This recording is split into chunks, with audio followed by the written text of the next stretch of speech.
बिस्मिल्लाहिर्रहमानिर्रहीम।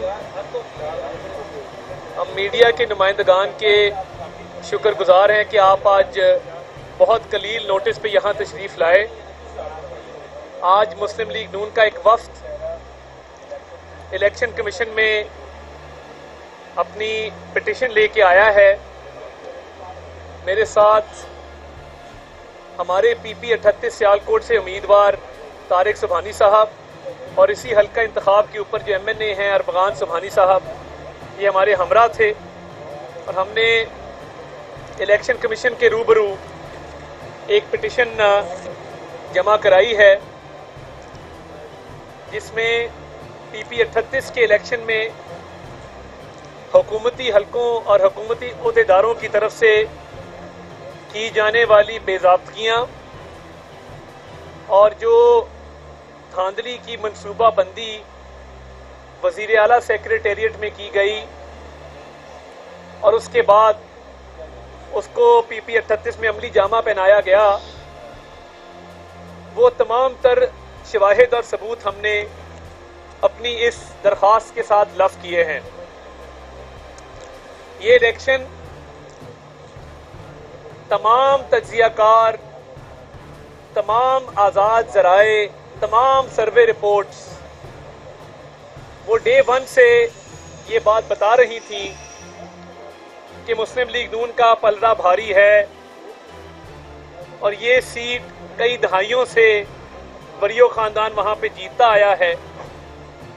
और मैं ख़ुद क्योंकि इस कैंपेन में ऑन ग्राउंड मौजूद था तो मुझे हर यूनियन काउंसिल में एक एक, दो दो, तीन तीन धड़े जो हमारे साथ शामिल थे वो इस बात की तस्दीक करते रहे कि ये बहुत ही मुस्तहकम पोजीशन है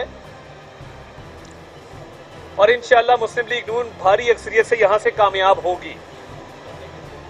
मगर सरकारी ज़राए का बेदरेग इस्तेमाल, 2.5 से 3 अरब रुपए की तरक्याती स्कीमों की वहाँ पे इजरा, जिस यूनियन काउंसिल में मुस्लिम लीग नून का जलसा होता था उससे अगले दिन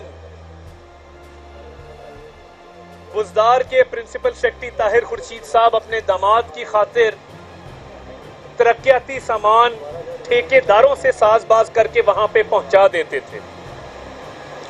और इससे बड़ी दलील क्या हो सकती है कि ये हल्का इंतखाब PTI की तरफ से फिरदौस आशिक अवान का है और PTI के अंदर इतनी फूट थी कि इलेक्शन के फौरन बाद ताहिर खुर्शीद साहब ने वज़ीर आला से बात करके ना सिर्फ फिरदौस आशिक अवान को मुआवने ख़ुसूसी के ओहदे से बरतरफ करवाया बल्कि एहसन सलीम बरियार की तकरीब हल्फ बरदारी में से उनको बेदखल किया गया।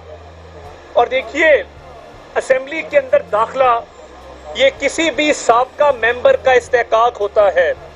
आप अगर एक दफा पार्लियामेंट के मेंबर रहे हैं तो असेंबली के अंदर दाखिले से आपको कोई नहीं रोक सकता। तो आप हालात का अंदाजा करें कि उस हल्का इंतखाब से इलेक्शन लड़ने वाली PTI की खातून रुकन फिरदौस आशिक अवान को अंदरूनी मुखालफत की वजह से और आपस के इख्तलाफात की वजह से वहां दाखिले की इजाजत तक नहीं दी गई।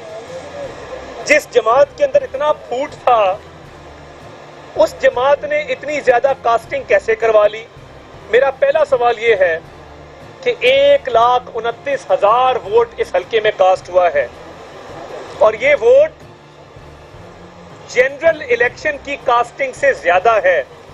वोटर टर्नआउट की शरह 55.35% रही, जबकि पूरा दिन बारिश होती रही। हमारे कैंप्स पे बहुत रश था मगर 7 पोलिंग स्टेशन ऐसे हैं जहां दोपहर 12 बजे तक पानी खड़ा होने की वजह से कास्टिंग नहीं हो सकी और 9 घंटे जो पोलिंग जारी रहती है सुबह 8 से लेकर शाम 5 बजे तक, उसमें से 5 घंटे शदीद बारिश रही और 2:30 बजे के बाद इतनी बारिश थी कि पोलिंग स्टेशन तक रसाई मुश्किल हो गई थी। तो मैं ये पूछना चाहता हूं कि ये 70 पोलिंग स्टेशंस पे 70 से 80% के दरमियान कास्टिंग कैसे हुई? क्या ये मुमकिन था या ये मुमकिन होता है कि 70 से 80 पोलिंग स्टेशंस पे 70%, 80% कास्टिंग हो जाए? ये इंसानी तौर पे मुमकिन नहीं है। और हमने जो अपनी कैलकुलेशन की है अपने कानूनी मुशीरान के साथ, माहिरीन के साथ, उसमें ये बात सामने आई है कि जो वोटर टर्नआउट की शरह थी 55.35%, उसके तहत अगर एक अंदाज़ा लगाया जाए कि किस तरह वोट कास्ट हो रहे थे, तो हर गुजरते मिनट के साथ 1.45% वोट कास्ट हुए। क्या ये मुमकिन है कि 1 मिनट के अंदर ये 1.5 वोट कास्ट हो जाए, पूरा दिन कास्ट होता रहे? देखिए, पोलिंग कैंप्स पे हमारे रश था, मगर मैंने कहीं पर भी, ना हमारे उम्मीदवार ने, ना हमारे बाकी लोगों ने, लंबी कतारें ना आपके मीडिया के कैमरास ने दिखाई, ना मैंने इस बात का कोई मुशाहिदा किया कि लंबी कतारें लगी हों और पोलिंग स्टेशन से बाहर तक आ रही हों। एक तो ये बहुत हैरानकुन बात है कि 70 से 80 पोलिंग स्टेशन पे 70% प्लस कास्टिंग हो जाना, बारिश के बावजूद हो जाना, जनरल इलेक्शन से भी ज़्यादा टर्नआउट का हो जाना, ये कौन सी जादू की छड़ी थी पंजाब हुकूमत के पास और ताहिर खुर्शीद साहब के पास कि अंदरूनी इख्तलाफात भी मौजूद हैं, बारिश भी हो रही है, उसके बावजूद कास्टिंग इतनी बढ़ गई? हमने जो शवाहिद इकट्ठे किए हैं, बहुत सारे पोलिंग स्टेशंस पे जो प्रिजाइडिंग ऑफिसर्स को मैनेज किया गया, उनसे एक्स्ट्रा कास्टिंग करवाई गई। इसीलिए फॉर्म 45 और फॉर्म 46 में तकरीबन 85 पोलिंग स्टेशंस पे ना सिर्फ दस्तखत का फ़र्क है, बल्कि अंगूठों का भी फ़र्क है।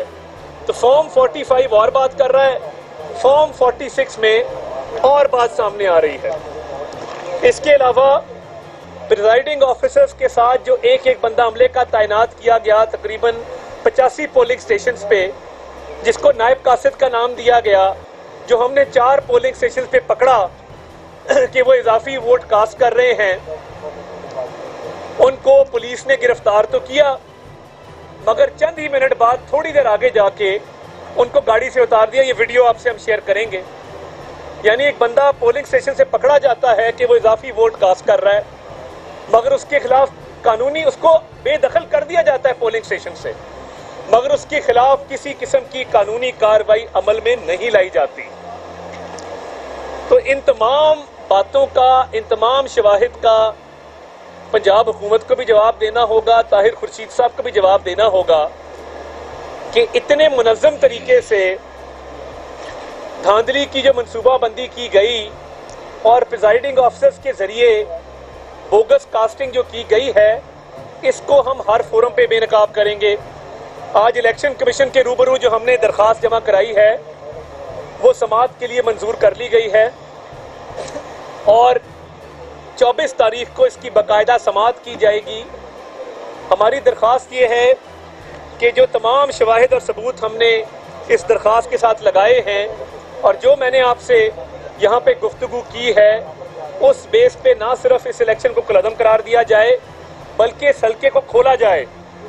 इस हल्के को खोल के इसका फोरेंसिक ऑडिट किया जाए कि जो बैलेट पेपर हैं, कितने बैलेट पेपर है जिन पे मोहर नहीं लगी, कितने बैलेट पेपर ऐसे हैं जो काउंटर फॉइल के साथ मैच नहीं करते, कितने बैलेट पेपर ऐसे हैं जो प्रिजाइडिंग अफसर ने जारी तो कर दिए, मगर काउंटर फॉइल में वोटर के कवायद दर्ज नहीं है, वोटर का नाम दर्ज नहीं है, वोटर का शनाख्ती कार्ड नंबर दर्ज नहीं है, वोटर का थंब इंप्रेशन मौजूद नहीं है।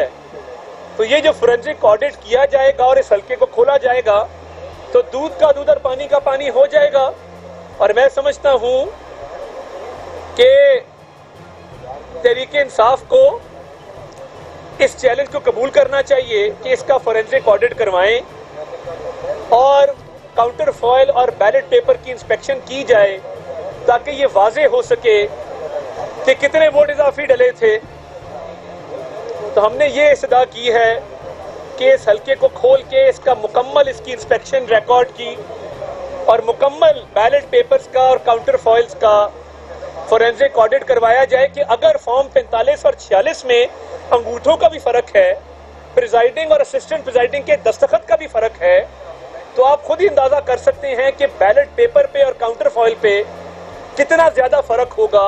और इतनी कास्टिंग हो जाना और इस रेट पे कास्टिंग हो जाना और उसके बाद बंदों का पकड़ा जाना कि जो इजाफी वोट कास्ट कर रहे हैं और उनके खिलाफ इंतजामिया की तरफ से कानूनी कार्रवाई ना किए जाना, और उसके बाद 2.5 से 3 अरब रुपए की डेवलपमेंट जो ताहिर खुर्शीद साहब ने कराई है, तो ये अब हमने कानूनी चाराजोई आज शुरू की है और इसको हर लेवल पे उठाएंगे।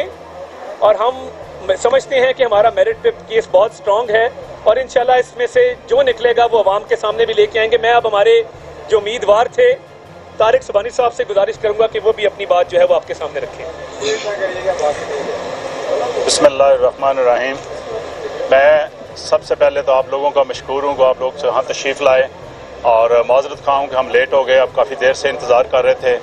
जैसे मेरे भाई अता तारड़ साहब ने पूरा केस तफसील से बयान किया है, मेरा भी मौक़िफ़ यही है कि इलेक्शन फेयर एंड फ्री नहीं हुए, उसमें धांधली की गई है और प्रिजाइडिंग ऑफिसर मिले हुए थे और बारिश के दौरान इतनी वोट कास्टिंग हो ही नहीं सकती जितनी इन्होंने शो की है, और ये जनरल इलेक्शन से भी ज़्यादा वोट कास्टिंग इन्होंने दिखाई है। तो हमारी इल्तिजा है इलेक्शन कमीशन से कि हमारी जो हम पटिशन दायर की है इस पर गौर किया जाए और मेरिट अश्योर किया जाए ताकि मेरे हल्के की आवाम PP38 को उनका हक मिल जाए, क्योंकि वो अभी तक इस बात पे परेशान है कि ये कैसे हो सकता है। 1 मिनट में 1.34 वोट कास्ट हो ही नहीं सकते और 5 घंटे बारिश मुसलसल रही है, लोगों की रसाई पोलिंग स्टेशन तक नहीं पहुंच सकती थी। तो लिहाजा मेरी इल्तिजा इलेक्शन कमीशन से कि ये गवर्नमेंट पंजाब ने ये जो मिलकर और प्रिंसिपल सेक्रेटरी साहब ने ये जो ड्रामा रचाया और इलेक्शन चोरी करने की कोशिश की, हम इसकी मजम्मत करते हैं और इलेक्शन कमीशन से अपील करते हैं कि इसका मेरिट पे फैसला किया जाए। बहुत शुक्रिया। 10,000 से नहीं 6,000 फॉर्म 47 304।